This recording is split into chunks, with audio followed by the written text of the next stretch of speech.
সন্ধ্যা হয়েছে, অল্প বৃষ্টি পড়ছে, চারিদিকে অন্ধকার নেমে এসেছে। রাস্তাঘাট সকলই কর্দমময়।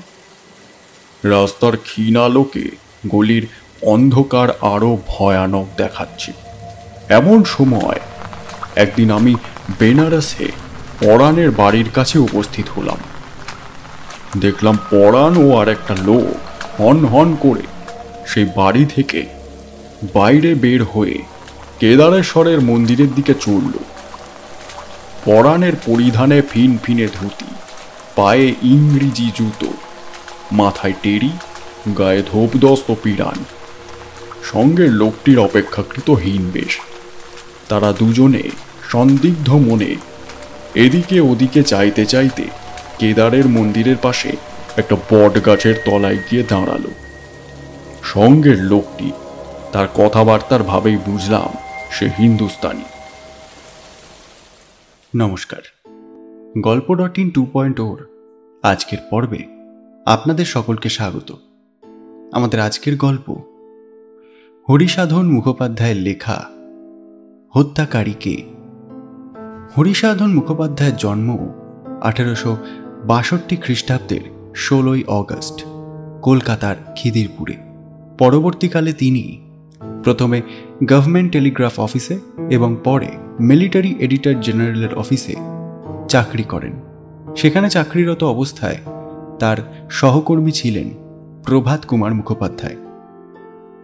ছোটবেলা থেকেই তিনি সাহিত্যানুরাগী ছিলেন। পরে সাহিত্য সম্রাট বঙ্কিমচন্দ্রের অনুপ্রেরণায় তিনি উপন্যাস রচনায় প্রবৃত্ত হন। প্রায় 50টি উপন্যাস রচনা করেছেন তিনি। ঐতিহাসিক রচনাতেও তিনি যথেষ্ট প্রতিভার স্বাক্ষর রেখেছেন। রংমহল, নূরমহল, শীষমহল, রূপের মূল্য ইত্যাদি ঔপন্যাসিক উপন্যাস পাঠক মহলে ভালোই সাড়া ফেলেছিল। তার রচিত নাটক রঙ্গমঞ্চে অভিনীত হয়েছে। এছাড়াও ছোট গল্প এবং ডিটেকটিভ উপন্যাস এবং ছোটদের আরব্য উপন্যাসও তিনি লিখেছেন। আমাদের আজকের গল্প পাঠে আমি সৌম্যজিৎ। শুরু হচ্ছে আজকের গল্প হত্যাকারী কে।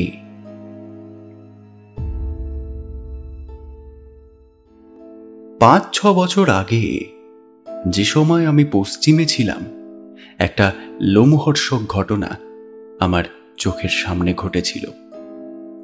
আজও তার কথা মনে পড়লে শরীরে কাঁপুনি শুরু হয়। তার প্রত্যেকটা ঘটনা, প্রত্যেকটা কাজ অতীতে কুক্ষিগত হলেও আজও তা আমার কাছে জাগ্রত প্রত্যক্ষ বলে মনে হয়। সেই ভীষণ রাতে, সেই বন্ধু বান্ধবহীন বিদেশে যে ভয়ানক ঘটনা আমার চোখের সামনে ঘটেছিল, তাই আজ বিবৃত করব। কোনো এক কার্য উপলক্ষে ওই সময় আমরা পশ্চিমে বেড়াতে গিয়েছিলাম। যে সময়ের কথা বলছি সে সময় আমরা এলাহাবাদে ছিলাম। এলাহাবাদে কীর্তিবাস চট্টোপাধ্যায় নামে এক ব্রাহ্মণের বাড়িতে আমাদের বাসা হয়েছিল। কীর্তিবাসের বাড়ি এই সময় এলাহাবাদে বিদেশি বাঙালিদের কাছে বিশেষ পরিচিত ছিল। যাদের থাকার জন্য কোনো আড্ডা নেই, তারা অল্প টাকায় কীর্তিবাসের আশ্রমে সুখে কাটাতে পারত। কীর্তিবাস বিদেশে আশ্রয়হীন বাঙালির জন্য এই আশ্রম স্থাপন করে বিশেষ যশোপার্জন করেছিলেন। চট্টোপাধ্যায় মহাশয় প্রকৃতপক্ষে হোটেল কিপার নন। তার একটু বিশেষ পরিচয় আবশ্যক। তিনি দেখতে স্থূলকায়, শ্যামবর্ণ, মুখমণ্ডল বসন্ত চিহ্নে চিহ্নিত, ললাটটি ক্ষুদ্র, তার উপর ঝাঁকড়া ঝাঁকড়া চুল এসে পড়েছে। সেই ক্ষুদ্র ললাটের নিম্নে রক্তবর্ণ দুইটি চোখ সর্বদাই চঞ্চলভাবে ঘুরছে। লোমশ বুকের ওপর পৈতের গোছা এবং কোটি দেশে একতারা চাবি সর্বদাই বিরাজমান। কিন্তু এই বাহ্য সৌন্দর্য দেখে ইনি কি প্রকারের লোক তা ঠিক করা বড়ই দুরূহ। হঠাৎ একে ভীমাকৃতি দুষ্ট লোক বলে মনে হলেও আলাপে সেই ভ্রম ঘুচে যায়। কথায় ইনি মিষ্টভাষী, ব্যবহার ভারী সামাজিক, লোক বশীকরণ ক্ষমতায় অদ্বিতীয়। অনেকবার লোকের বাহ্য সৌন্দর্য দেখে চরিত্র নির্ধারণ করতে গিয়ে আমি ঠকেছি। এবারেও তাই হয়েছে। চট্টোপাধ্যায় মহাশয় রাঢ়ী শ্রেণীর ব্রাহ্মণ, বিষ্ণু ঠাকুরের সন্তান। সংসারে তার আর কেউ নেই। বাসস্থান হুগলি জেলায়। বিষয় কর্মোপলক্ষে এলাহাবাদে অনেক দিন ধরে বাস করে আসছেন। প্রায় 2 বছর ধরে সরকারি চাকরিতে ইস্তফা দিয়ে সঞ্চিত বিত্তের ওপর নির্ভর করে জীবিকা নির্বাহ করছেন। তার বাড়িতে তার একমাত্র প্রাপ্তবয়স্ক ভ্রাতুষ্পুত্র ছাড়া আর কেউই ছিল না। এলাহাবাদে অনেক দিন থেকে স্থানটার ওপর তার বড়ই মায়া বসেছিল। অন্য কোনো উপজীবিকা নেই বলে বিশেষ লাভকর না হলেও তিনি বর্তমান উপজীবিকাকে লক্ষ্যভুক্ত করেছিলেন। আগন্তুক বাঙালি ভদ্রলোক আসলেই তার বাড়িতে বাসা পেত। বাঙালি ছাড়া আর অন্য কোনো আগন্তুক হলেই স্থান পেত না। আর একটা কথা বলে রাখা ভালো, চট্টোপাধ্যায় মহাশয় অতি নিষ্ঠাবৃত্তি সম্পন্ন। প্রতিদিন সন্ধ্যা বন্দনাদি না করে জল গ্রহণ করতেন না। এলাহাবাদে আমাদের 4-5 দিন কেটে গেল। গ্রীষ্মকাল। কার সাধ্য রোদের তাপে ঘরের বাইরে বের হয়? সন্ধ্যার প্রাক্কালে আন্দাজ 1 ঘণ্টা দেড়েক বেলা আছে তখনও। আমরা দুজনে বাইরের বারান্দায় পায়চারি করছি। এমন সময় একখানা গাড়ি এসে দরজার কাছে থামল। গাড়ির ভেতর থেকে মুখ বাড়িয়ে একটা বাঙালি ভদ্রলোক আমাকে লক্ষ্য করে জিজ্ঞাসা করলেন, মহাশয়, এই কি কীর্তিবাস চট্টোপাধ্যায় মহাশয়ের বাসাবাড়ি? গৃহস্বামী কি বাড়িতে আছেন? আমি উপর থেকে চট্টোপাধ্যায় মহাশয়কে ডেকে দিলাম। তিনি সেই বাবুটিকে সঙ্গে করে বাড়ির মধ্যে আনলেন। বাবুর সঙ্গে যে চাকর ছিল সে জিনিসপত্র সমস্ত নামিয়ে নিয়ে গাড়োয়ানকে বিদায় করে দিয়ে বাড়ির মধ্যে ঢুকল। 2 জন আগন্তুক দেখে আমরাও নিচে নেমে আসলাম। বাবুটি চট্টোপাধ্যায় মহাশয়কে বললেন, এখানে 2-1 দিন থাকবার উপযুক্ত বাসা পেতে পারি? আমার নিজের জন্য একটা নির্জন ঘর চাই, আর তার কাছেই আরেকটি ঘরে আমার এই চাকরটা থাকবে। চট্টোপাধ্যায় মহাশয় বললেন, এখানে আপনার সকল সুবিধাই হবে। 1-2 দিন কেন, 6 মাস ধরে থাকুন না। অনেক স্বদেশী লোক আমার বাড়িতে বাসা নিয়ে থাকেন। এই 2টি বাবু আজ 5-6 দিন ধরে এসেছেন। চলুন আপনাকে উপরের ঘর দেখিয়ে আনি। এই কথা বলে কীর্তিবাস চট্টোপাধ্যায় মহাশয় নবাগত বাবুকে সঙ্গে করে নিয়ে গেলেন এবং তার গৃহাদি সমস্ত ঠিক করে দিলেন। সন্ধ্যা হয়েছে। সন্ধ্যার ছায়ার সঙ্গে সঙ্গে একটু শীতল হাওয়া বইতে আরম্ভ করেছে। আমরা দুজনে ছাদের উপর বসে নানাবিধ গল্প করছিলাম। কিন্তু হঠাৎ শীত শীত অনুভূত হওয়ায় নিচে নেমে আসলাম। দেখলাম করালিবাবু একখানা শতরঞ্চের ওপর বালিশ ঠেস দিয়ে আড় হয়ে তামাক টানছেন। ভৃত্য ঘরের মধ্যে জিনিসপত্র সাজিয়ে রাখছে। করালিবাবু আমাদের আসতে দেখে অতি সহৃদয়তার সঙ্গে সম্ভাষণ করলেন। আমাদের পরস্পরের আলাপ পরিচয় হলো। তার পরিচয় জানলাম তিনি আমার অগ্রজের সহপাঠী ও বিশেষ বন্ধু। ভাতৃবন্ধুর সঙ্গে পরিচিত হয়ে বড়ই আপ্যায়িত বোধ করছিলাম। বিশেষত করালিবাবু অতি ভদ্র সামাজিক এবং অতি মধুর প্রকৃতির লোক। আরও জানলাম তিনি সেই সময় কলকাতার কোনো এক আদালতে ওকালতি করেন। পশারও বিলক্ষণ। পশ্চিম বেড়াতে শখ হয়েছে, তাই এলাহাবাদে এসেছেন। এর আগে আর কখনো এখানে আসেননি। পাঞ্জাব পর্যন্ত যাওয়ার ইচ্ছে আছে। করালিবাবু দেখতে অতি সুশ্রী পুরুষ। রূপ যেন ফেটে পড়ছে। মুখে সরলতা বিরাজ করছে। ওষ্ঠাধরে সর্বদাই মৃদুহাস্য বিরাজমান। উন্নত ললাট এবং নেত্রদয়ের তেজস্বিতা দেখলে বিশেষ বুদ্ধিমান বলেই মনে হয়। মুখমণ্ডলে মনের ভাব সকল স্ফূর্তি পায় শুনেছি। একথা যদি সত্যি হয় তবে করালিবাবু অতি সরল প্রকৃতির লোক। সেই রাতে আমরা তিনজনে একত্রে আহারাদি করলাম। আহারান্তে আমরা দুজনে করালি বাবুর কাছে বিদায় নিয়ে শুতে গেলাম। বিছানায় শুয়ে হঠাৎ ঘুম এলো না।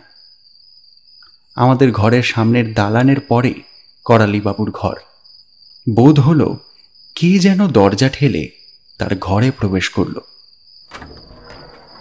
তার কথার আওয়াজে বুঝলাম সে পরাণ, করালি বাবুর চাকর। পরাণ ঘরে প্রবেশ করেই বলল, ব্রাহ্মণ ঠাকুর একটি টাকা চেয়েছেন, এই রাত্রে তার বিশেষ দরকার, আমায় দিয়ে বলে পাঠালেন। করালি বাবু বললেন, ক্যাশ বাক্সের চাবিটা নাও, সঙ্গে খুচরো টাকা নেই, ক্যাশ বাক্স থেকে একটা টাকা বের করে নাও। বাবু ঝনাত করে চাবি ফেলে দিলেন। শব্দে টের পেলাম। এই সময় সিঁড়িতে পদশব্দ শুনতে পেলাম। কথার আওয়াজে মনে হলো কীর্তিবাস। কীর্তিবাস এসে বাবুর গৃহে প্রবেশ করলেন। কেননা আমি দরজা ঠেলার আওয়াজ পেলাম। চট্টোপাধ্যায় মহাশয় বললেন, এত রাতে আপনাকে বিরক্ত করছি, অপরাধ মার্জনা করবেন, বিশেষ প্রয়োজন নেই। অত সংকুচিত হচ্ছেন কেন? পরাণ, টাকাটা ঠাকুর মশাইকে দিন। কিন্তু পরে আবার পদশব্দ হলো। বুঝলাম তিনি টাকা নিয়ে নিচে নেমে গেলেন। পরাণ তখন বাবুকে সম্বোধন করে বলল, বাবু, আজ রাত্রে ব্রাহ্মণকে টাকা না দিলেই হতো, একে বিদেশ বিভুই, তাতে রাত্রি কাল। এই অপরিচিত ব্রাহ্মণকে টাকা করে সব দেখালেন, আর এত রাতে এরই বা 1 টাকার এত কি প্রয়োজন হয়ে পড়লো? ইচ্ছে করলে অন্য কারোর কাছ থেকে নিতেই পারতো। করালি বাবু মৃদুস্বরে বললেন, চুপ চুপ চুপ পরাণ, ও কথা মুখে আনিস না। ব্রাহ্মণ এখনো বোধহয় নিচে যায়নি, আর বিশেষ প্রয়োজন না হলেই বা উনি আমার কাছে আসবেন কেন? তোর যদি এতই ভয় থাকে তবে টাকার বাক্সটা পোর্টমান্টো থেকে বার করে আমার বালিশের নিচে রেখে যা।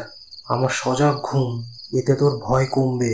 এরপর করাত করে চাবি খোলার শব্দ হলো। অনুভবে বুঝলাম পরাণ প্রভুর আদেশ মতে বাক্স বার করল। নানা বিষয় ভাবতে ভাবতে এরপর আমার তন্দ্রা আসলো। আমি ঘুমিয়ে পড়লাম। কতক্ষণ ঘুমিয়েছিলাম বলতে পারি না, কিন্তু নিদ্রা যে বড় ভালো হয়নি এরকম বোধ হলো। ঘরের জানলা খোলা ছিল। অনুভবে বুঝলাম রাত্রি 1 প্রহর হয়েছে। এমন সময় আমার ঘরের পাশে পূর্বকথিত দালানে যেন কার ধীর বিক্ষিপ্ত পদশব্দ পেলাম। এত রাত্রে পা টিপে এ প্রকার সন্তর্পণে কে দালানে বেড়াচ্ছে ভেবে বড়ই সন্দেহ হলো। কিছুক্ষণের জন্য শব্দটা থামল। মনে করলাম আমার ভ্রম। এবার একটু অবশ ভাব এসে আমার নেত্রদয়কে বুঁজিয়ে দিল। আমি সুষুপ্তি ও সজাগ ভাব দুইয়ের মধ্যবর্তী হয়ে রইলাম। কিছুক্ষণ পরে হঠাৎ একঘোর যাতনা ব্যঞ্জক কঠোর গোঙানি শব্দ আমার কানে এলো। সেই কাতর শব্দে আমার অন্তরাত্মা যেন কেঁপে উঠল। আমি তড়িৎ বেগে বিছানায় উঠে বসলাম। আবার ভালো করে কান পেতে শুনলাম, আবার সেই হৃদয় ভেদী যাতনা ব্যঞ্জক কঠোর গোঙানি। কি সর্বনাশ! গতিক বড় ভালো বোধ হলো না। মনে হলো করালি বাবুর ঘর থেকেই হয়তো শব্দটা আসছে। আমি তাড়াতাড়ি আমার সহচরকে জাগালাম। ওঠো তো, ওঠো তো, ওঠো ওঠো ওঠো ওঠো, কিছু একটা গন্ডগোল হচ্ছে, ওঠো ওঠো। বালিশের নিচে দেশলাই ছিল। আলো জ্বাললাম। ঘরের মধ্যে একগাছি বৃহৎ ষষ্ঠী ছিল। আবশ্যক বোধে তাও সঙ্গে নিলাম। দুজনে ধীরে ধীরে পা টিপে ঘরের বাইরে বেরোলাম। দালান পার হয়েই দেখি করালি বাবুর ঘরের দ্বার ঈষৎ খোলা রয়েছে। ঘরের মধ্যে একটা ক্ষীণ বর্তিকা হস্তে তার শয্যার পাশে দাঁড়িয়ে এক ভীষণ যমদূতাকৃতি মূর্তি। আমি আমার সঙ্গীকে পিছনে করে দরজার দিকে পা বাড়ালাম। যা দেখলাম তাতে আমার ব্রহ্মরন্ধ্র কেঁপে উঠল, শরীর রোমাঞ্চ হলো। কি ভয়ানক ব্যাপার, কি সর্বনাশ! করালি বাবুর মশারির দ্বার সম্পূর্ণরূপে খোলা, সেই দুগ্ধ ফেনিব শয্যা প্লাবিত করে প্রস্রবণ ধারার ন্যায় রক্তচ্ছ্বাস মাটিতে পড়ছে। তার কাছে দাঁড়িয়ে এক যমদূতাকৃতি নরপিশাচ, তার এক হাতে ক্ষীণ বর্তিকা, অন্য হাতে শান দেওয়া তীক্ষ্ণ সুদীর্ঘ ছোরা। তার হাতের আলোতেই তার মুখ দেখে চিনতে পারলাম সেই নৃশংস নরঘাতী আর কেউ নয়, স্বয়ং কীর্তিবাস চট্টোপাধ্যায়। সেই পিশাচ সেই অর্ধোন্মোচিত মশারির ধারে দাঁড়িয়ে আছে, ঈষৎ অবনত হয়ে শয্যাতলস্থ শোণিতোচ্ছ্বাস দেখছে। আমি করালি বাবুর এই শোচনীয় পরিণামে মনে কষ্ট পেলাম। তার এই লোমহর্ষক পরিণামে আমার হৃদয়তন্ত্রী বড়ই আলোড়িত হল, কিন্তু মুহূর্তের মধ্যে আত্মসংযম করে আমার সঙ্গীর হাত থেকে লাঠি কেড়ে নিলাম। উন্মত্তভাবে বিদ্যুৎ বেগে এক লক্ষ্যে সেই ঘরের মধ্যে প্রবেশ করে সেই দুরাত্মার পিঠে সজোরে আঘাত করলাম। সেই আঘাতেই সে একেবারে ভূপতিত হলো। তার হাত থেকে ছোড়াখানা ঝনাত করে ঠিকরে পড়ল। দুরাত্মা ওঠার চেষ্টা করছে, এমন সময় আমার বন্ধু এসে তার বুকের উপর চেপে বসল। তার ভয়ে সেই নরহন্তা বিকট শব্দ করে সেই রক্তাক্ত মেঝের উপর পড়ে গেল। আমি আলনা থেকে একখানা চাদর নিয়ে তড়িতে তার হাত পা বেঁধে ফেললাম। আমার হাত পা থরথর করে কাঁপছিল, মাথা ঘুরছিল। চারিদিক হরিৎবর্ণ দেখছিলাম। সেই রাক্ষস বলধারী দুরাত্মাকে যে এত শীঘ্র এত অনায়াসে আয়ত্তাধীন করব, এটা আদেও আমি ভাবিনি। বন্ধু সেই দুরাত্মার কাছে রইল। আমি পরাণ পরাণ পরাণ এদিকে এসো করে চেঁচাতে লাগলাম। হায় হায় হায় হায়! হতভাগ্য পরাণ অকাতরে ঘুমাচ্ছিল। সে জানে না দুরাত্মা কীর্তিবাস চট্টোপাধ্যায় তার কি সর্বনাশ করেছে। আমার হাঁকাহাঁকিতে পরাণ চোখ রগড়াতে রগড়াতে উঠে আসলো। ঘরে প্রবেশ করে সে যা দেখল তাতে তার মূর্ছা হওয়ার অবস্থা হলো। আমি তাকে হঠাৎ ধরে ফেললাম। পরাণকে বললাম, তোরা তোরা দুজনে এই দুরাত্মা ব্রাহ্মণটাকে চেপে ধরে রাখ। তা আমি আমি আমি আমি আমি পুলিশকে সংবাদ দিই। পরাণ এ সংবাদে মৃতের ন্যায় মলিন হয়ে গেল, থরথর করে কাঁপতে লাগলো। আমি বললাম, না না না না না, এত ভয় পেলে চলবে না পরাণ। তুই প্রাণপণে এই দুরাত্মাকে ধরে থাক। যেরমভাবে বাধা হয়েছে তাতে ওরা নড়বার সামর্থ্য নেই। পরাণ ভালো করে ধরে থাক। পরাণ সাহস করে কীর্তিবাসের বন্ধন রজ্জু সবলে ধারণ করল। আমার নিদারুণ আঘাতে বোধহয় কীর্তিবাস মূর্ছিত হয়েছিল। এখনই বোধহয় তার প্রথম সংজ্ঞা হয়েছে। সে কাতর কণ্ঠে গোঙাতে গোঙাতে বলল, আমায় আমায় তোমরা মেরো না। আমি আমি নির্দোষ। আমায় আমায় ছেড়ে দাও, ছেড়ে দাও। আমার আমার প্রাণটা। আমার বন্ধু কীর্তিবাসের বুকের ওপর চেপে বসেছিল। সেই দুরাত্মাকে এরকমভাবে কথা বলতে দেখে তার ভণ্ডামি সহ্য করতে না পেরে তার মুখে সবলে ঘুষি পাকালেন। আমি বললাম, নরঘাতক, বদমায়েশ, তুই নির্দোষী, তোমার যেন কোনো দোষই নেই।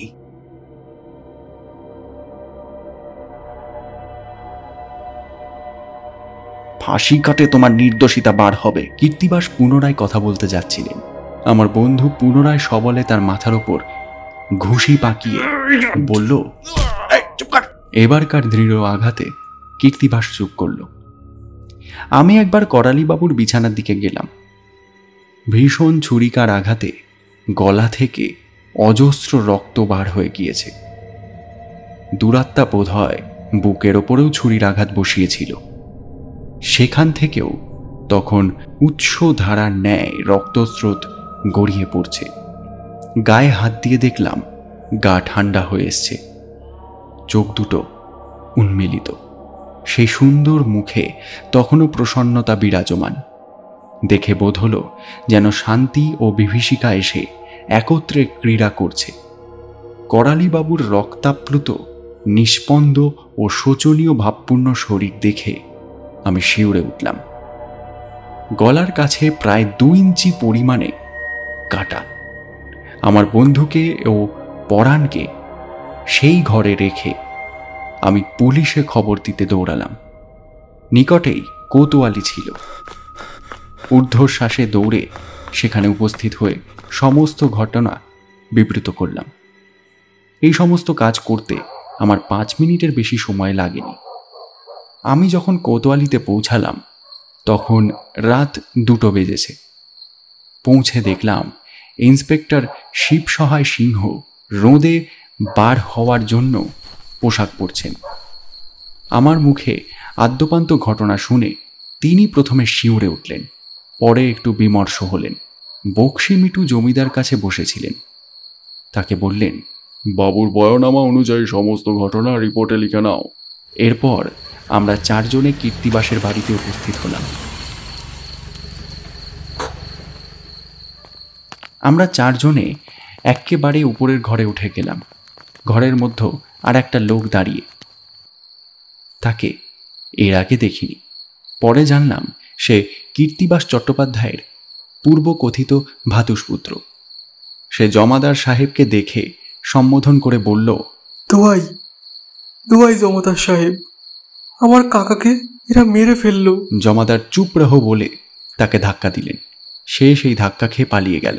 শিবসহায় সিংহ প্রথমে ঘরের দরজা জানলা ভালো করে পর্যবেক্ষণ করলেন। পরে সিঁড়ির দরজা দেখলেন, শয্যার আশেপাশে দেখলেন, লাশের অবস্থা তদারক করলেন। করে জমাদারকে বললেন, কীর্তিবাসকে হাত কড়ি লাগাও, ওকে উঠে বসতে দাও। তাই করা হলো। কীর্তিবাস উঠে বসল। কাতর কণ্ঠে বলল, মাগো,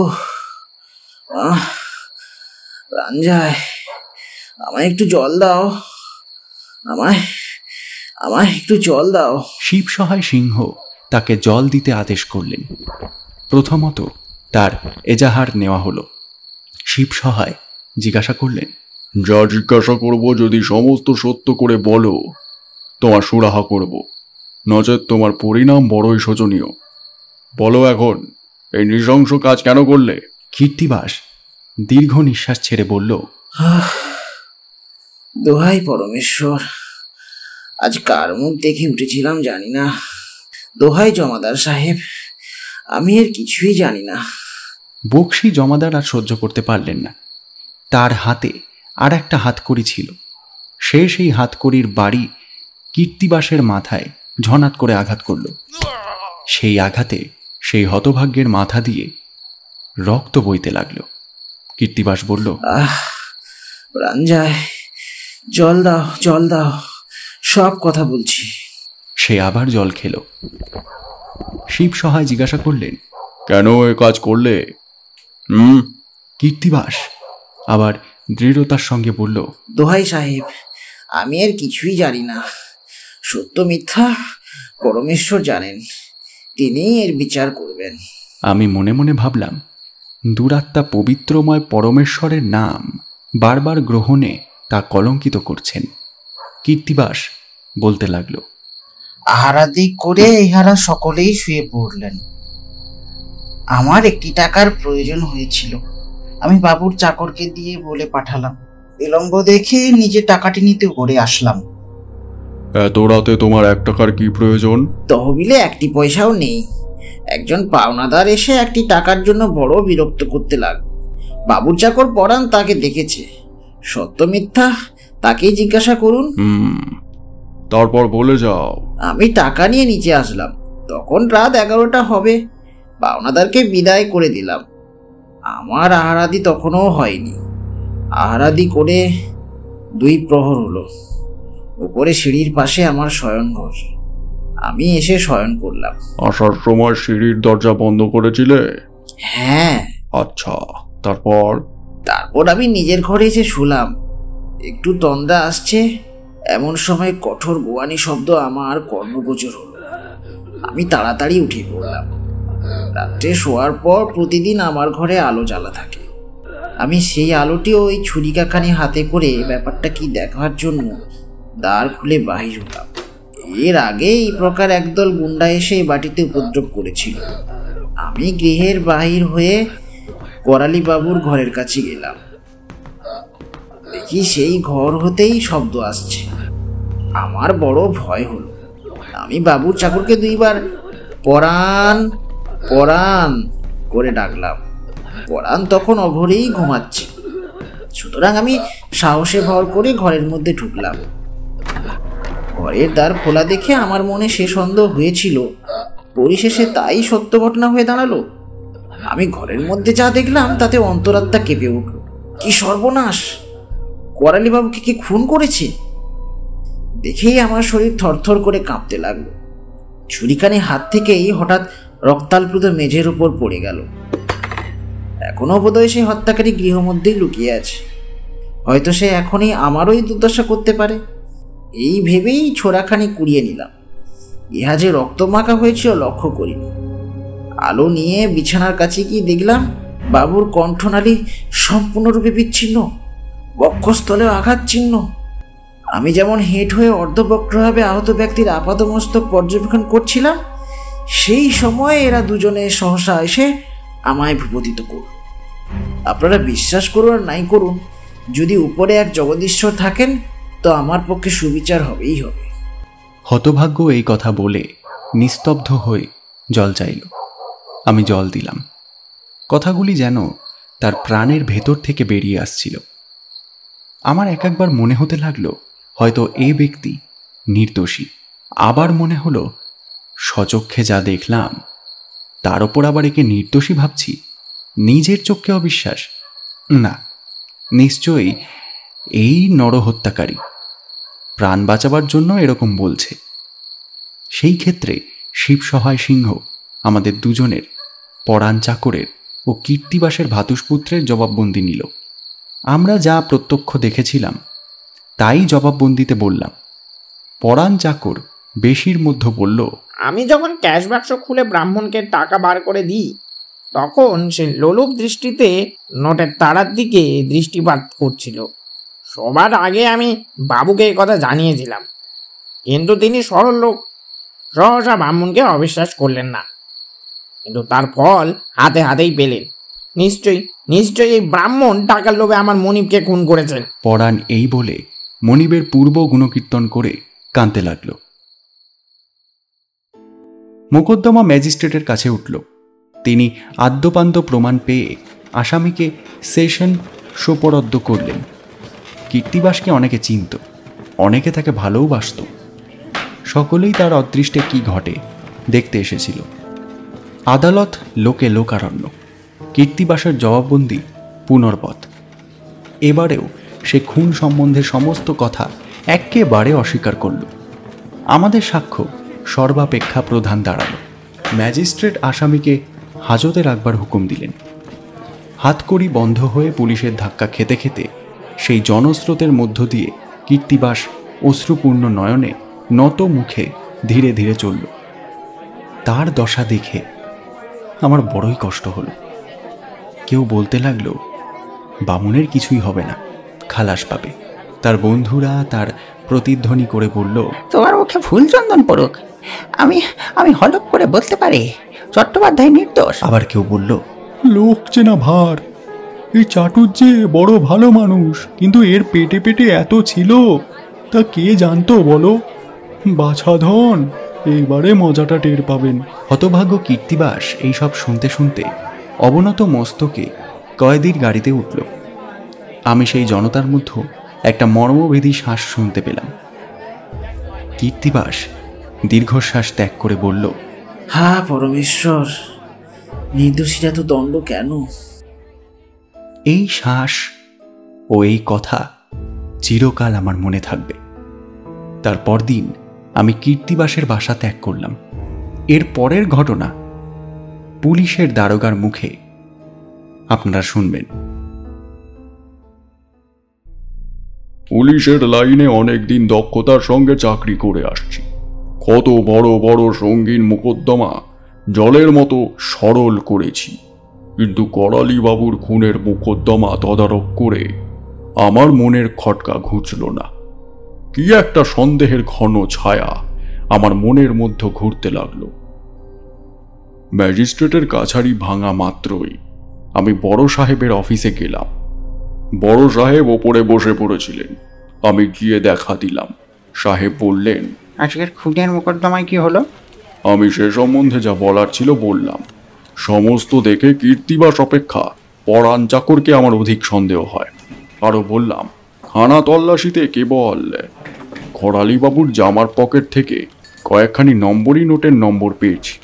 এছাড়া আর কোনো সূত্র পাচ্ছি না। খুচরা নোটের আশা ছেড়ে দিয়েছি।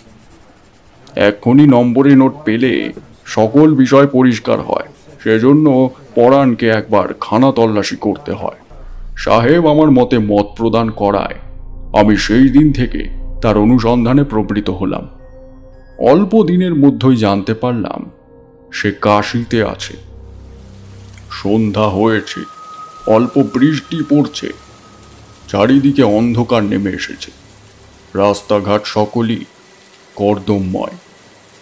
রাস্তার ক্ষীণ আলোকে গলির অন্ধকার আরো ভয়ানক দেখাচ্ছে। এমন সময় একদিন আমি বেনারসে পরাণের বাড়ির কাছে উপস্থিত হলাম।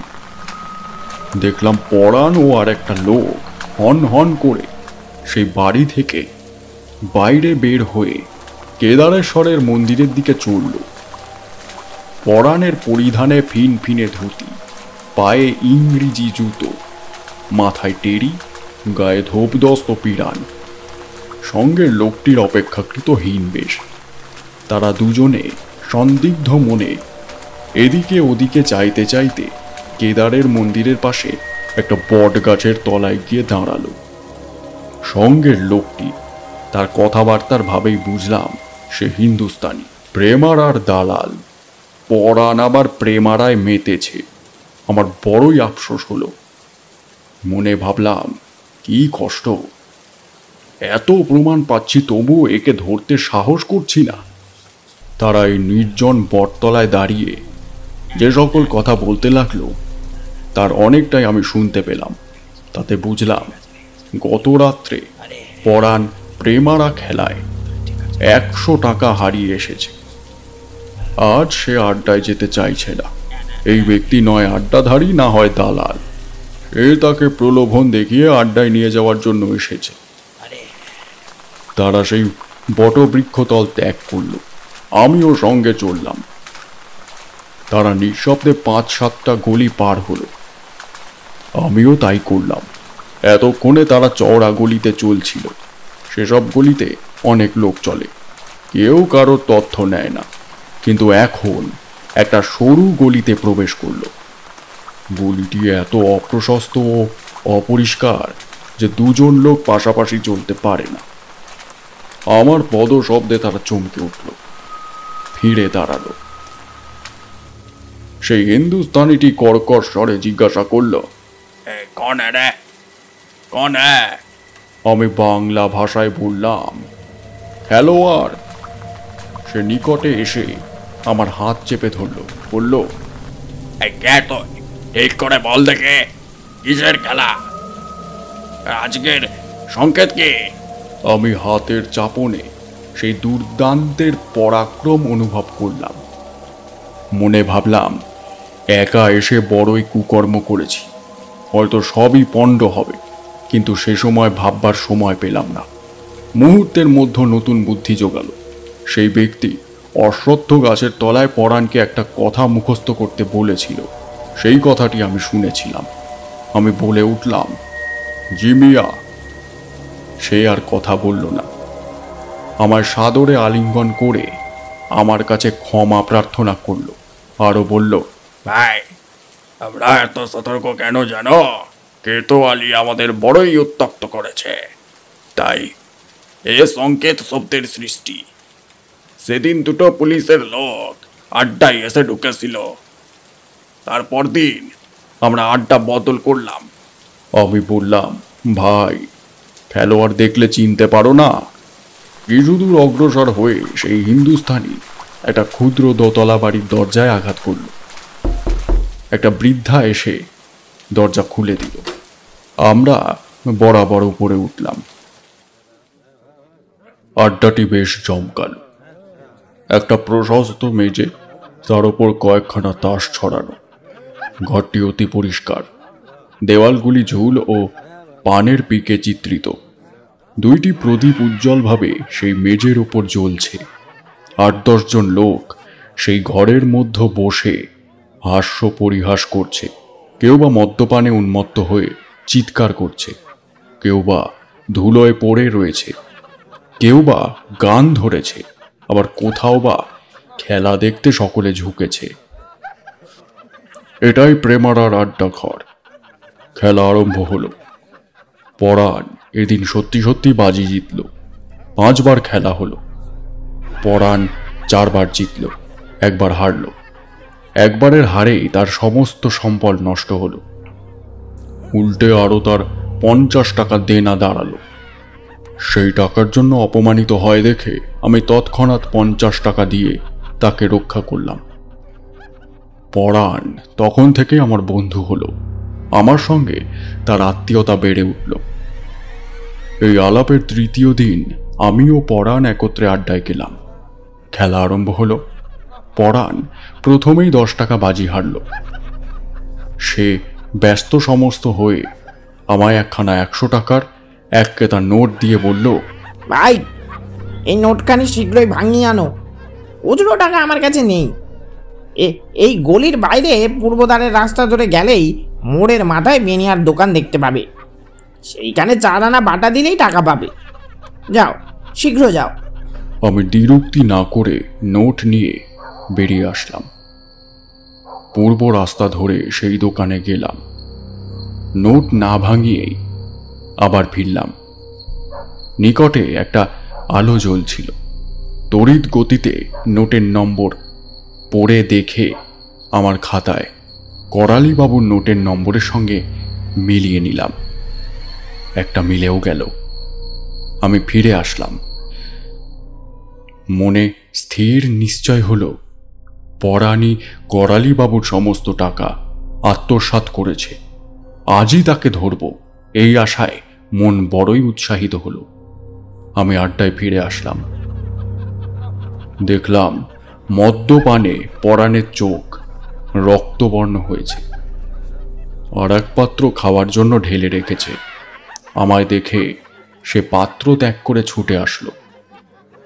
আমি চুপি চুপি বললাম, তোমার সঙ্গে আমার বিশেষ কথা আছে, একটু নির্জনে আসো। পরাণ আমার সঙ্গে আসতে উদ্যত হলো। আমি বললাম, এই পাত্রটা শেষ করে এসো। সে তাই করল। সেই দালানের পাশে একটা বারান্দা, সেখানে আর কেউ নেই দেখে আমি সেখানেই তাকে নিয়ে গেলাম। বললাম, সর্বনাশ ঘটেছে। এই নোট তুমি কোথায় পেয়েছ বলো দেখি। এই কথা শুনে পরাণের মুখ শুকিয়ে সবাকৃতি হলো। কে যেন তার মুখে কালি ঢেলে দিল। কে যেন তার পূর্ব স্মৃতি জাগিয়ে দিয়ে তাকে যাতনা দিতে লাগলো।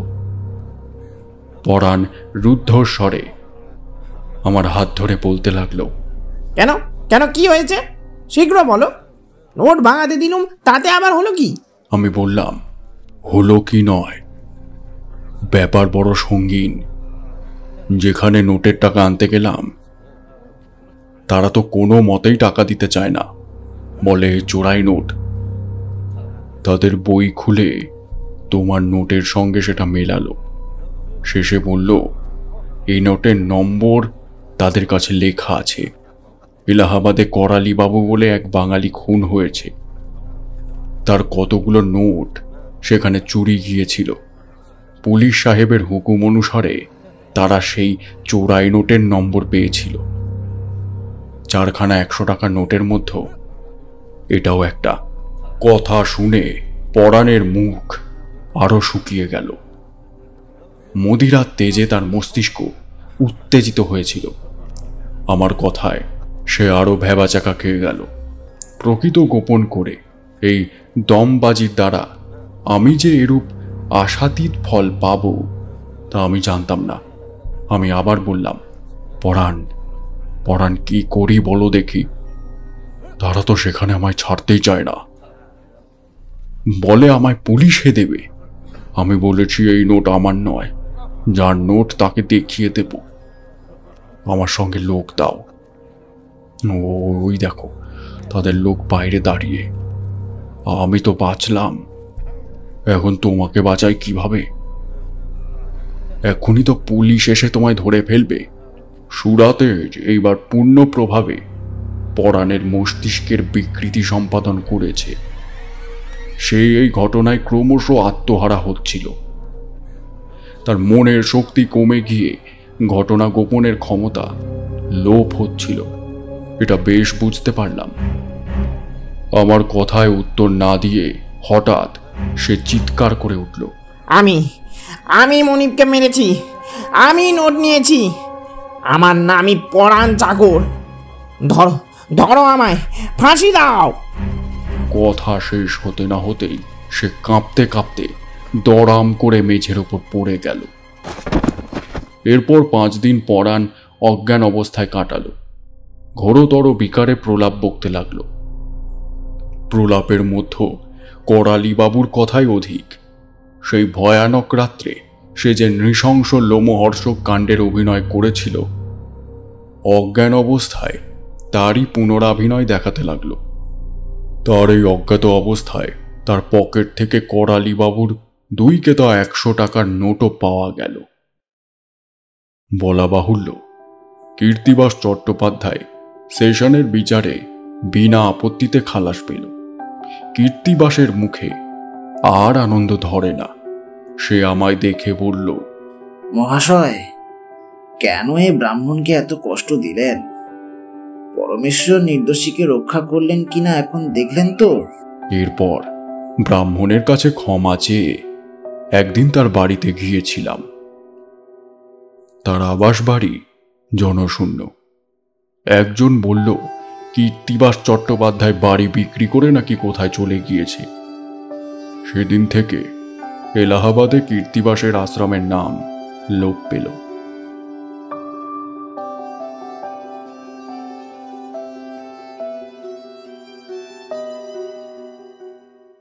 শেষ হলো আমাদের আজকের গল্প হরিসাধন মুখোপাধ্যায়ের লেখা হত্যাকারীকে। আশা করব আমাদের আজকের গল্পটি আপনাদের ভালো লেগেছে। যদি ভালো লেগে থাকে অবশ্যই আমাদের চ্যানেলটি সাবস্ক্রাইব করবেন এবং কমেন্টের মাধ্যমে জানাবেন আপনাদের প্রতিক্রিয়া। প্রতি সপ্তাহের মতো আগামী সপ্তাহেও আপনাদের উদ্দেশ্যে একটি নতুন গল্প নিয়ে হাজির হব। ততক্ষণ শুনতে থাকুন আমাদের বাকি গল্পগুলো। ভালো থাকবেন, সুস্থ থাকবেন। ধন্যবাদ।